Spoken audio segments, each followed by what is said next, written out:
저는 한유나입니다. 서울에서 변호사로 일하고 있죠. 많은 사람들이 저를 성공한 여자라고 말합니다. 하지만 제 마음 한켠에는 늘 채워지지 않는 공허함이 있었습니다. 그것이 무엇인지 알면서도 모른 척 살아왔던 것 같습니다.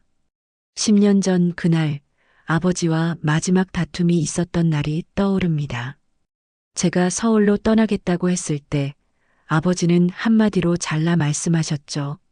내 마음대로 해라. 그 차가운 말씀이 저를 더욱 서울로 밀어냈습니다. 하지만 이번 설날은 달랐습니다. 어머니의 다급한 전화를 받은 건 꽃샘 추위가 기승을 부리던 2월 초였습니다. 유나야, 아버지가 사고로 기억을 잃으셨어. 최근 10년의 기억이 없어지셨단다. 수화기 너머로 들려오는 어머니의 떨리는 목소리가 제 가슴을 무겁게 눌렀습니다. 병원에서 받은 진단은 외상성 기억상실증. 의사는 기억이 돌아올 수도 영영 돌아오지 않을 수도 있다고 했습니다. 아버지의 기억 속에서 저는 여전히 28살 법무법인 입사를 준비하던 때이었습니다. 어릴 적 기억이 스쳐 지나갑니다. 매서운 겨울 새벽 고등학교 입시 준비할 때 아버지께서 몰래 제 방에 따뜻한 호빵을 놓고 가시던 모습, 제가 첫 월급을 받았을 때 조용히 기뻐하시던 눈빛, 그리고 제가 서울로 떠나던 날 마지막으로 보였던 뒷모습까지 어머니는 이번 설날에 꼭 집에 와달라고 하셨습니다. 재호와 수연이도 온다고 했죠. 10년 만에 처음으로 가족이 모두 모이는 자리. 아버지의 기억 속에 갇혀있는 과거의 저와 현재의 제가 마주하게 될 순간이 다가오고 있었습니다. 사무실 창밖으로 서울의 밤거리가 반짝입니다. 책상 위에는 해결해야 할 서류들이 산처럼 쌓여 있지만 오늘따라 집중이 되지 않습니다. 어쩌면 이번 설날이 우리 가족에게 주어진 마지막 기회일지도 모른다는 생각이 듭니다. 아버지의 잃어버린 10년의 기억 속에서 우리는 어쩌면 새로운 시작을 찾을 수 있을지도 모르겠습니다. 내일이면 고향으로 향하는 기차를 타게 됩니다. 떠나기 전 책상 서랍 속에서 오래된 사진 한 장을 꺼내봅니다. 설날 아침 가족들과 함께 찍은 사진이네요. 아버지의 환한 미소가 그대로 담겨 있습니다. 그때는 몰랐습니다. 이 사진이 언젠가 이렇게 소중한 기억이 될 줄은. 서울에서 고향으로 가는 기차의 창밖으로 하얀 눈이 내립니다. 매년 이맘때면 아버지는 설날엔 눈이 와야 제맛이지. 라고 하시곤 했죠. 차창에 머리를 기대고 있자니 20살 때의 설날이 떠오릅니다. 그때도 이렇게 눈이 내렸었죠. 유나야, 법대는 안 된다. 아버지의 단호한 목소리가 귓가에 맴돕니다. 내가 얼마나 고생할지 아버지가 잘 알아. 공무원이 되는 게 어떻겠니? 그때 아버지의 걱정 어린 눈빛을 저는 한참이 지나서야 이해하게 되었습니다. 변호사의 길이 얼마나 험난한지, 얼마나 많은 희생이 필요한지를 아버지는 이미 알고 계셨던 거죠. 기차가 터널을 지나갑니다. 잠시 생각에 잠긴 차창에 비친 제 모습이 보입니다. 18살 때부터 지금까지 저는 늘 아버지의 반대를 무릅쓰고 제 길을 걸어왔습니다. 하지만 그 과정에서 아버지가 보여주신 묵묵한 지지를 외면한 것은 아닐까요? 20살 겨울, 제가 사법고시 공부를 시작했을 때였습니다. 늦은 밤 도서관에서 공부하고 돌아오면 현관문 옆에는 항상 따뜻한 호빵이 놓여 있었죠. 아버지의 걱정을 거절했지만 늘 당신만의 방식으로 저를 응원하고 계셨던 겁니다. 다음 역은 동대구역입니다. 안내방송이 울립니다. 아직 2시간이 남았네요. 가방에서 노트북을 꺼내려다 문득 멈칫합니다. 평소라면 이 시간에 업무 메일을 확인하고 있었겠지만 오늘은 다른 것을 하고 싶어졌습니다. 휴대폰 갤러리를 엽니다. 5년 전 찍은 가족 사진이 있네요. 재호의 결혼식 때였습니다. 그때도 아버지는 말씀이 없으셨죠. 하지만 사진 속 아버지의 눈빛은 자랑스러움으로 가득했습니다.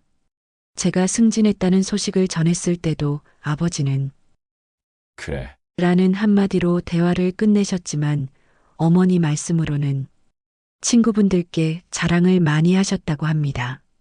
창밖으로 익숙한 풍경이 스쳐 지나갑니다. 어린 시절 설날이면 이 기차를 타고 할머니 댁에 가곤 했었죠. 그때 아버지는 저희 남매를 데리고 기차 식당 칸에 가서 컵라면을 사주시곤 했습니다. 이건 비밀이다. 어머니한테는 말하지 마라. 그러시며 웃으시던 아버지의 모습이 선명합니다. 갑자기 눈시울이 뜨거워집니다. 그동안 제가 얼마나 많은 것을 보지 못했던 걸까요? 아버지의 사랑은 늘 그 자리에 있었는데 저는 그저 겉으로 드러난 엄격함만을 보고 있었던 건 아닐까요? 저도 모르게 한숨이 나옵니다. 옆자리 승객이 힐끗 쳐다보지만 개의치 않습니다. 이제는 더 이상 감정을 숨기고 싶지 않네요. 아버지의 기억이 10살 전으로 돌아갔다는 게 어쩌면 우리 가족에게 주어진 새로운 기회일지도 모릅니다. 다음 역은 김천구미역입니다. 이제 얼마 남지 않았네요. 주머니에서 거울을 꺼내 머리를 매만집니다. 아버지는 늘 제가 단정한 모습이기를 바라셨죠. 지금의 아버지는 어떤 모습으로 저를 맞이하실까요? 28살의 제 모습을 기억하시는 아버지께 38살이 된 지금의 제 모습은 어떻게 보이실까요? 기차가 서서히 속도를 줄입니다. 창밖으로 보이는 고향의 산자락이 점점 가까워지고 있네요. 이제 곧 도착입니다. 가방을 정리하며 마음을 가다듬습니다. 이번에는 꼭 아버지의 마음을 제대로 들여다보고 싶습니다. 병원 주차장에 도착했을 때 재호가 먼저 와 있었습니다. 누나, 재호의 목소리가 떨렸습니다. 평소의 듬직한 모습은 찾아볼 수 없었죠. 농사일로 까맣게 탄 얼굴이 유난히 창백해 보였습니다. 수연이는 이미 병실에 있다고 했습니다.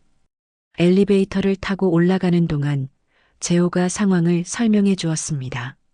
아버지는 일주일 전 트랙터 사고를 당하셨다고 합니다. 다행히 큰 부상은 없었지만 깨어나셨을 때 이미 10년의 기억이 사라진 후였습니다. 아버지는 내가 아직 대학생인 줄 아셔. 재호의 말에 가슴이 철렁 내려앉았습니다. 그렇다면 저는 아직 법무법인 입사를 준비하던 28살의 모습일까요? 엘리베이터 벽면에 비친 제 모습을 바라봅니다. 10년의 세월이 만들어낸 변화가 낯설게 느껴졌습니다. 병실 문 앞에서 잠시 멈춰 섰습니다. 문 너머에서 들려오는 수연이의 웃음소리, 그리고 아버지의 목소리. 우리 막내가 이렇게 예뻤나? 달라진 게 없는 아버지의 목소리에 눈시울이 붉어졌습니다. 깊은 숨을 들이쉬고 병실 문을 열었습니다. 아버지, 제 목소리가 떨렸습니다. 병실 창가에 서 계시던 아버지가 돌아보셨습니다. 순간 시간이 멈춘 것 같았습니다. 유나구나. 아버지의 눈빛이 달랐습니다. 제가 기억하는 마지막 순간의 그 차가운 눈빛이 아닌 제가 처음 법무법인에 합격했을 때 보여주셨던 그 따뜻한 눈빛이었습니다. 우리 딸이 벌써 변호사가 됐다며? 순간 말문이 막혔습니다. 아버지의 기억 속에서 저는 아직 변호사 시험을 준비하는 딸이었을 텐데 어머니가 이미 설명을 해드리신 걸까요? 침대 옆에 앉아 계시던 어머니의 눈가가 붉어져 있었습니다. 많이 달라졌구나. 아버지가 제 얼굴을 자세히 들여다보셨습니다. 그래도 여전히 예쁘네. 웃음 짓는 아버지의 모습에 눈물이 왈칵 쏟아질 것만 같았습니다. 얼마나 오랜만에 듣는 말씀일까요? 수연이가 다가와 제 손을 잡았습니다. 언니, 우리 이제 다 같이 있자. 막내의 목소리에 담긴 떨림이 전해져 왔습니다. 그동안 혼자서 얼마나 힘들었을까요? 항상 밝은 모습만 보여주던 막내였는데 창밖으로 눈이 계속 내리고 있었습니다. 하얀 눈발 사이로 까치 한 마리가 날아가는 것이 보였습니다. 아버지도 그 모습을 보고 계셨나 봅니다. 설날에 까치가 날면 반가운 손님이 온다더니 우리 유나가 왔구나. 그 말씀에 눈물이 흘렀습니다. 아버지는 여전히 제가 기억하는 그 아버지셨습니다. 다정하면서도 무뚝뚝한 사랑을 표현하는 방법을 잘 모르시는 하지만 마음만은 따뜻한 우리 아버지. 아버지 이제 집에 가시죠.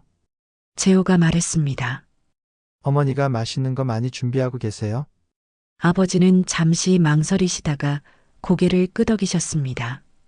병실을 나서는 아버지의 뒷모습이 어쩐지 전보다 작아 보였습니다. 주차장으로 향하는 동안 저는 계속해서 아버지의 옆모습을 바라보았습니다. 10년의 시간이 사라진 아버지의 기억 속에서 우리는 어떤 모습일까요? 그리고 앞으로 우리는 어떤 모습이 되어야 할까요? 차에 오르며 문득 깨달았습니다. 이제는 제가 아버지를 이해하고 보듬어야 할 때라는 것을 10년 전 서울로 떠나던 날 제가 보지 못했던 아버지의 마음을 이제는 헤아릴 수 있을 것 같았습니다. 고향집 대문 앞에 섰을 때 시간이 멈춘 듯한 기분이 들었습니다. 10년이란 세월이 지났지만 하얀 페인트가 벗겨진 대문도 처마 밑에 매달린 풍경도 그대로였습니다. 어릴 적 제가 그린 해바라기 그림까지 모든 것이 제가 떠나던 그날 그대로였습니다. 들어가자. 재호가 아버지의 팔을 부축하며 말했습니다. 대문을 열자 익숙한 마당이 눈에 들어왔습니다. 겨울이라 앙상한 감나무 가지 사이로 눈이 소복이 쌓여 있었습니다. 여름이면 항상 그 아래서 수박을 쪼개 먹었었죠. 아이고, 추운데 얼른 들어와요. 어머니가 현관문을 열고 나오셨습니다. 분주히 움직이시는 어머니의 모습이 마음을 아프게 했습니다. 설날 준비로 바쁘실 텐데 병원 일까지 겹치시니 얼마나 힘드실까요? 거실에 들어서자 설날 준비가 한창이었습니다. 제사상에 올릴 과일들이 소반 위에 가지런히 놓여 있었고 부엌에서는 떡국 육수 냄새가 솔솔 풍겼습니다. 수연이가 앞치마를 두르고 전을 부치고 있었네요. 유나 언니, 이제 왔어? 수연이가 반갑게 맞아주었지만 어쩐지 어색함이 감돌았습니다. 그도 그럴 것이 우리는 지난 5년간 제대로 된 대화 한번 나누지 못했으니까요. 아버지는 조용히 당신의 방으로 향하셨습니다. 평소라면 집 놓고 얼른 나와서 준비 돕고 라고 호통을 치셨을 텐데 오늘은 그저 피곤해 보이시기만 했습니다. 짐을 제 방에 두고 나왔을 때 어머니가 부엌에서 저를 부르셨습니다. 유나야, 이리 와서 전 좀 부쳐주련. 평소에 어머니 같지 않은 조심스러운 말투였습니다. 마치 제가 언제 돌아갈지 모른다는 듯이 전을 부치며 문득 과거가 떠올랐습니다. 설날이면 늘 이렇게 가족들이 모여 준비를 했었죠. 아버지는 제사상을 차리시고 어머니와 저희는 부엌을 책임졌습니다. 재호는 마당을 쓸고 대문 앞 눈을 치웠죠. 어머니, 아버지 기억은 언제쯤 돌아오실까요? 조심스레 물었습니다. 어머니는 잠시 손을 멈추시더니 한숨을 내쉬셨습니다. 의사 선생님도 잘 모르신다더구나. 시간이 약이라고만 하시더라. 저녁 무렵 아버지의 서재에 들어섰습니다. 어릴 적엔 감히 들어가지 못했던 공간이었는데 이제는 그저 아버지의 흔적을 찾고 싶어 발걸음이 향했습니다. 책장에는 의학 서적들이 가지런히 꽂혀 있었고 책상 위에는 달력이 놓여 있었습니다. 1월 달력이었는데 설날에 동그라미가 쳐져 있었습니다. 거기서 뭐해? 재호의 목소리에 깜짝 놀랐습니다. 아버지 책상은 그대로 두는 게 좋을 것 같아. 재호의 말에는 왠지 모를 무게가 실려 있었습니다. 재호야, 우리가 잘하고 있는 걸까? 문득 이런 질문이 튀어나왔습니다. 재호는 잠시 생각에 잠기더니 대답했습니다. 모르겠다. 그저 할 수 있는 걸 하는 거지.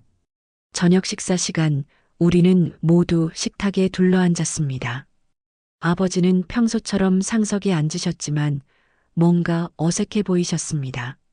수연이가 밥을 차리는 동안 어머니는 조용히 아버지의 수저 옆에 약을 놓으셨습니다. 내일은 설날이네요. 수연이가 무거운 침묵을 깨고 말을 꺼냈습니다. 그래, 설날이구나. 아버지의 목소리가 흔들렸습니다. 어쩌면 당신의 기억 속 설날과 지금의 설날 사이에서 혼란스러우신 걸까요? 식사를 마치고 각자의 방으로 돌아가는 길 문득 아버지의 방에서 불빛이 새어나오는 것을 보았습니다. 문틈으로 보이는 아버지의 뒷모습이 왠지 쓸쓸해 보였습니다. 손에는 오래된 앨범을 들고 계셨네요. 제 방으로 돌아와 창밖을 바라보았습니다. 여전히 눈이 내리고 있었고 마당의 감나무는 하얀 눈을 이고 있었습니다. 시간은 흘렀지만 이곳은 여전히 그대로였습니다. 달라진 건 우리뿐이었네요. 밤이 깊어가는데 잠은 오지 않았습니다. 여전히 제 방은 18살 때의 모습 그대로였습니다. 책상 위에는 제가 쓰던 교과서들이, 벽에는 대학 합격의 꿈을 안고 써놓은 다짐들이 그대로 붙어 있었죠. 시간이 멈춘 듯한 이 공간에서 저는 문득 서랍 깊숙이 숨겨둔 앨범이 떠올랐습니다. 앨범을 꺼내자 먼지가 풀풀 날렸습니다. 첫 페이지를 펼치자 까만 교복을 입은 제 모습이 보였습니다. 그 옆에는 아버지가 서 계셨네요. 제가 고등학교 입학하던 날이었습니다. 무뚝뚝한 표정이었지만 아버지의 눈가에는 미소가 어려 있었습니다. 언니, 아직 안 자? 문틈으로 수연이의 목소리가 들렸습니다. 들어오라고 하자 수연이는 조용히 제 옆에 앉았습니다. 저도 잠이 안 와서요. 수연이의 목소리에는 피곤함이 묻어났습니다. 수연아, 내가 없는 동안 많이 힘들었지? 동생의 손을 잡았습니다. 수연이는 잠시 망설이더니 입을 열었습니다. 사실, 언니가 많이 보고 싶었어요.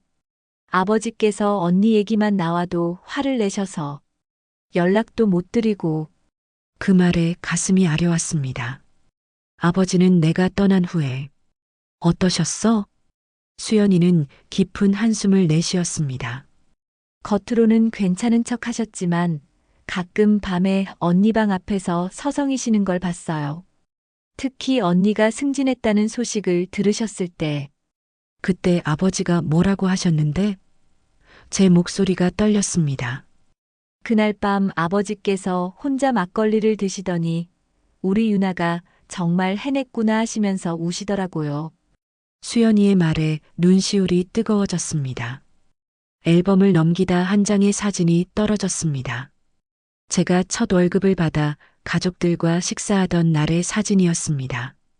아버지는 늘 그러셨듯 무뚝뚝한 표정이었지만 제 어깨에 살며시 얹은 손에는 따뜻함이 담겨 있었죠. 사실 말씀드리고 싶은 게 있어요. 수연이가 조심스럽게 말을 이었습니다. 아버지가 사고 나시기 전날 언니한테 전화하고 싶다고 하셨어요.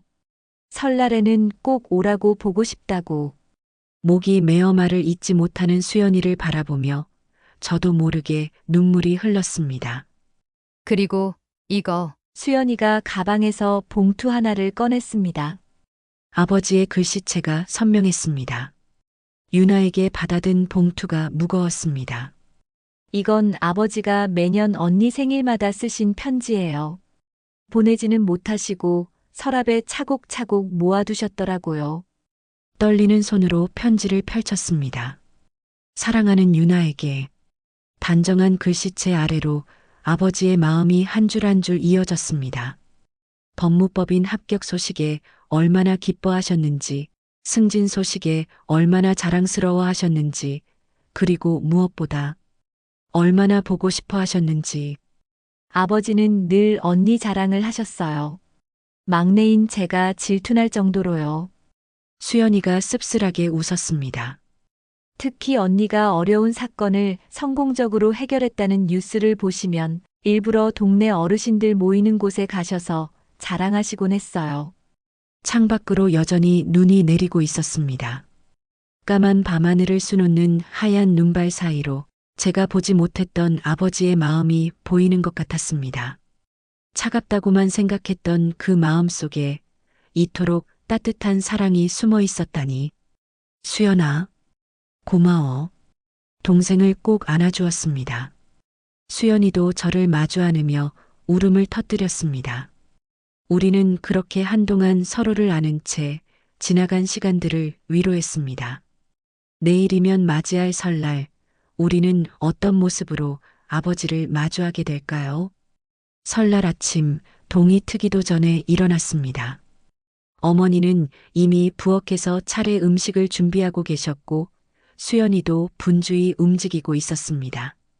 유나야, 과일 좀 다듬어 주겠니? 어머니의 목소리가 부드러웠습니다. 아버지의 방에서는 아직 기척이 없었습니다. 평소 같았으면 제일 먼저 일어나 저희를 깨우셨을 텐데 오늘은 조용하셨습니다. 어젯밤 수연이가 보여준 편지들이 마음에 무겁게 남아 있었습니다. 아버지 방에 가봐야겠어요. 수연이가 말했습니다. 잠시 후 아버지가 수연이의 부축을 받으며 거실로 나오셨습니다. 평소에 위험 있는 모습이 아닌 어딘가 모르게 불안해 보이는 표정이셨습니다. 아버지 여기 앉으세요. 재호가 상석을 권했습니다. 아버지는 잠시 망설이시다가 자리에 앉으셨습니다. 오늘이 설날이지. 떨리는 목소리로 물으시는 아버지를 보며 가슴이 아려왔습니다. 차례상을 차리는 동안 아버지는 계속 저희를 지켜보고 계셨습니다. 마치 잃어버린 기억을 찾으려는 듯한 눈빛이었습니다. 유나야, 그 사과는 그렇게 깎는 게 아니다. 문득 아버지의 목소리가 들렸습니다. 순간 모두의 손길이 멈췄습니다. 그건 제가 20살 때 설날 아버지께서 하셨던 말씀이었습니다. 이렇게 도톰하게 깎아야 과일이 예쁘게 보인단다. 아버지의 기억 속에서 저는 여전히 서툰 20살이었습니다. 어머니가 조용히 제 옆으로 다가오셨습니다. 아버지께서 가르쳐 주신 대로 해보렴. 어머니의 눈빛에는 깊은 이해가 담겨 있었습니다. 저는 천천히 사과를 다시 깎기 시작했습니다. 그래, 그렇지. 아버지가 미소를 지으셨습니다. 그 순간 저는 깨달았습니다. 아버지의 잃어버린 기억은 어쩌면 우리 가족이 다시 시작할 수 있는 기회일지도 모른다는 것을. 차례상이 완성되어 갈 때쯤 재호가 조심스레 말을 꺼냈습니다. 아버지, 제가 농사를 이어받은 것 후회하지 않으세요? 아버지는 잠시 생각에 잠기셨다가 대답하셨습니다. 내가 농사를 짓고 있구나. 그래, 좋다. 우리 땅을 지켜주어서 고맙구나. 재호의 눈시울이 붉어졌습니다. 농사를 이어받은 후 한 번도 듣지 못했던 말씀이었을 테니까요. 수연이가 살며시 오빠의 어깨를 감쌌습니다. 차례를 지내는 동안 아버지의 손이 떨렸습니다. 평소 똑바로 절하시던 모습과는 달랐습니다. 어머니가 얼른 아버지 옆에서 부축하셨고 저희도 그 모습을 묵묵히 지켜보았습니다. 차례를 마친 후 아버지께서 주머니에서 무언가를 꺼내셨습니다. 낡은 봉투였습니다. 이게 아버지의 목소리가 떨렸습니다. 내가 너희들 세뱃돈을 챙겨둔 건데. 10년 전에 세뱃돈이었을까요? 아버지, 제 목에서 메인 소리가 나왔습니다. 아버지는 천천히 봉투를 펼치셨습니다. 거기에는 저희 셋의 이름이 정성스레 적혀 있었습니다. 받아라. 아버지가 줄 수 있는 게 이것밖에 없구나. 눈물이 왈칵 쏟아졌습니다. 수연이가 먼저 아버지를 안았고 저와 재호도 그 품에 안겼습니다. 어머니도 눈시울을 붉히며 우리 곁으로 다가오셨습니다.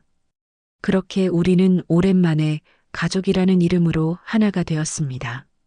아버지의 따뜻한 품 안에서 우리는 잃어버린 시간을 조금씩 되찾아가고 있었습니다. 차례를 마친 후 저는 아버지의 서재로 향했습니다. 어제 보았던 책상 서랍이 자꾸 신경 쓰였기 때문입니다. 서재 문을 열자 묵직한 나무 향이 코끝을 스쳤습니다. 아버지의 일기장을 찾은 건 우연이었습니다. 책상 깊숙한 서랍 속 낡은 가죽 표지의 일기장이 조용히 놓여 있었습니다. 2015년 3월 15일.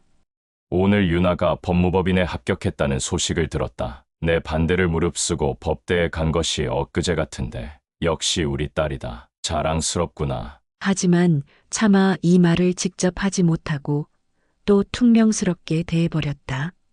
이제는 내 고집을 꺾어야 할 때인데. 눈시울이 뜨거워졌습니다. 일기장을 넘기자 더 많은 이야기들이 나왔습니다. 2018년 9월 2일. 유나가 첫 사건에서 승소했다고 한다. 동네 이장이 신문에서 보고 알려주었다. 얼마나 자랑스럽던지. 오늘 막걸리 한잔 하면서 딸 자랑을 실컷 했다. 하지만 정작 전화 한 통 하지 못하는 내가 미웠다. 언니, 수연이의 목소리에 흠칫 놀랐습니다. 뒤돌아보니 재호도 함께 서 있었네요. 저희도 봐도 될까요? 수연이가 조심스레 물었습니다. 일기장을 함께 넘기며 우리는 아버지의 마음을 하나씩 알아갔습니다. 재호가 농사를 짓겠다고 했을 때의 안도감, 수연이가 간호사가 되어 취직했을 때의 기쁨, 그리고 저에 대한 그리움과 후회. 사실 제가 말씀드릴 게 있어요. 재호가 입을 열었습니다. 작년에 아버지께서 서울 가시려고 했었어요. 유나 누나를 만나러. 재호의 말에 놀라 고개를 들었습니다. 그때 제가 말렸어요. 갑자기 찾아가면 누나가 더 당황스러워할까봐. 재호의 목소리가 떨렸습니다. 그게 이번 사고 전의 일이었는데 제가 그러지 말 걸 그랬어요. 수연이가 제 손을 잡았습니다. 오빠 잘못이 아니에요. 우리 모두가 서로를 위한다고 하면서 더 멀어지게 만든 거예요. 일기장 끝부분에 다다르자 최근의 일기가 나왔습니다. 2024년 1월 25일.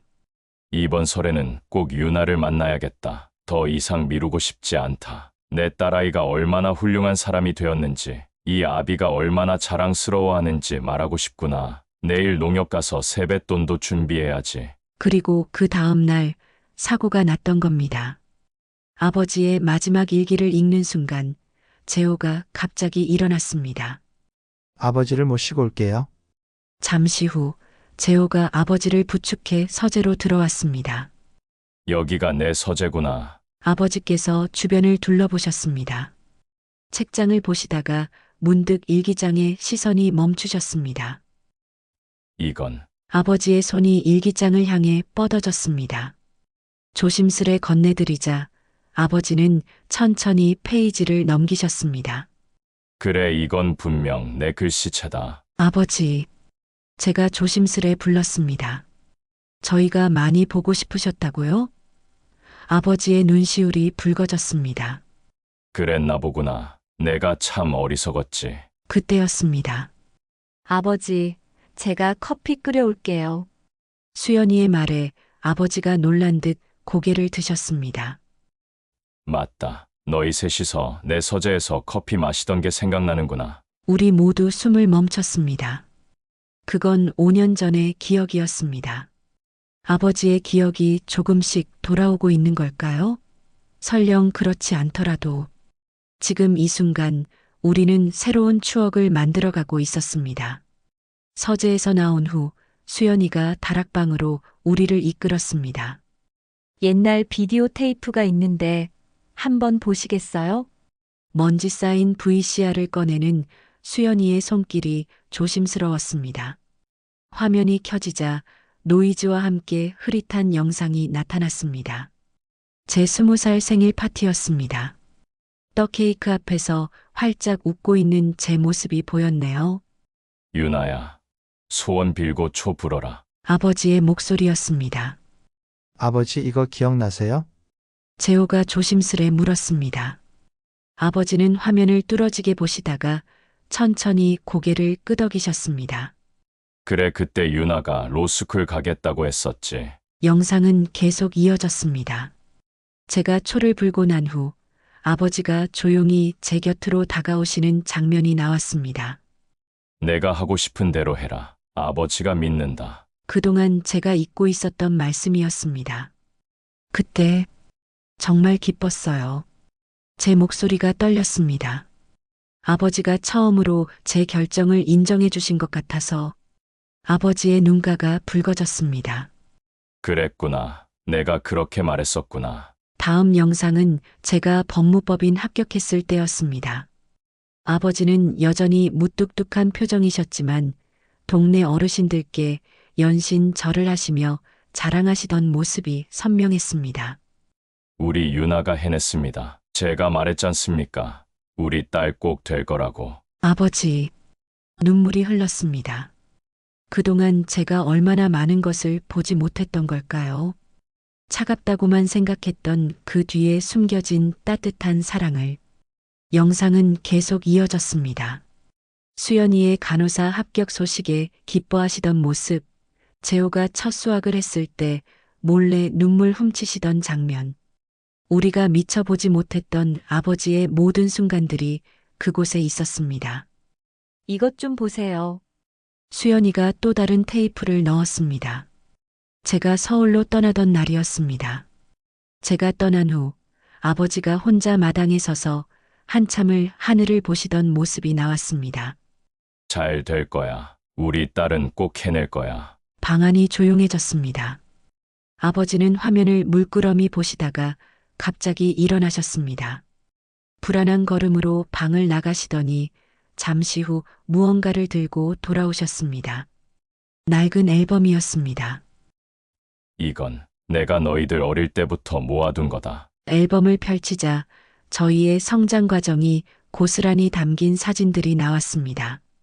각 사진 밑에는 아버지의 글씨로 날짜와 상황이 꼼꼼히 적혀 있었습니다. 유나가 처음 걸었을 때, 재호가 첫 글자를 썼을 때, 수연이가 피아노 발표회에서 상 받았을 때, 아버지의 목소리가 떨렸습니다. 이건 분명 내 기억이야. 내가 직접 찍고, 직접 썼어. 그때였습니다. 아버지, 저 기억나세요? 제가 로스쿨 합격했을 때 제 질문에 아버지가 잠시 생각에 잠기셨습니다.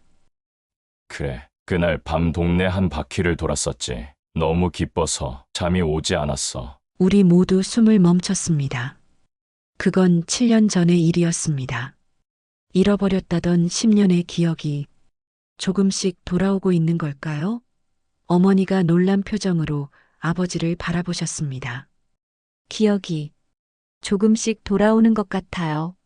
수연이가 떨리는 목소리로 말했습니다. 아버지는 고개를 끄덕이셨습니다.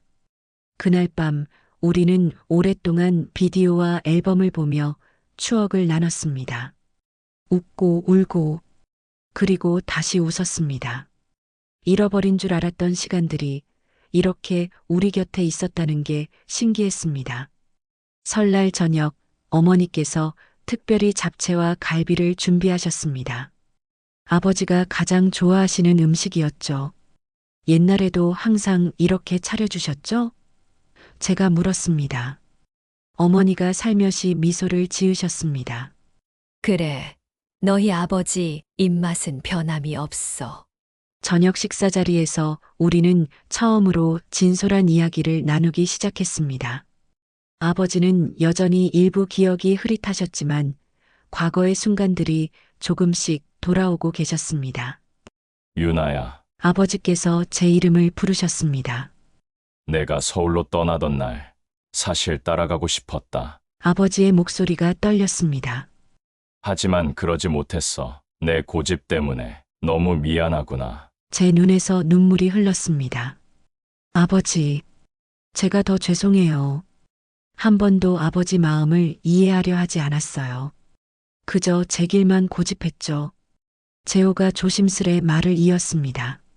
저도 고백할 게 있어요.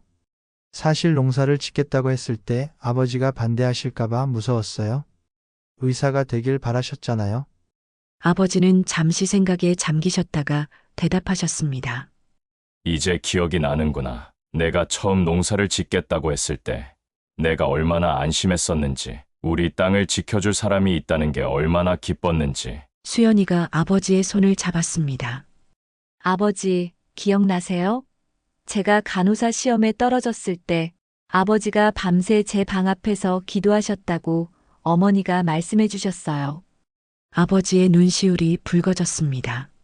그랬었나. 지금은 기억이 잘 나지 않지만 그때 내 마음은 기억이 나는구나. 너희들이 힘들어할 때마다 내 마음도 얼마나 아팠었는지. 어머니가 조용히 말씀하셨습니다.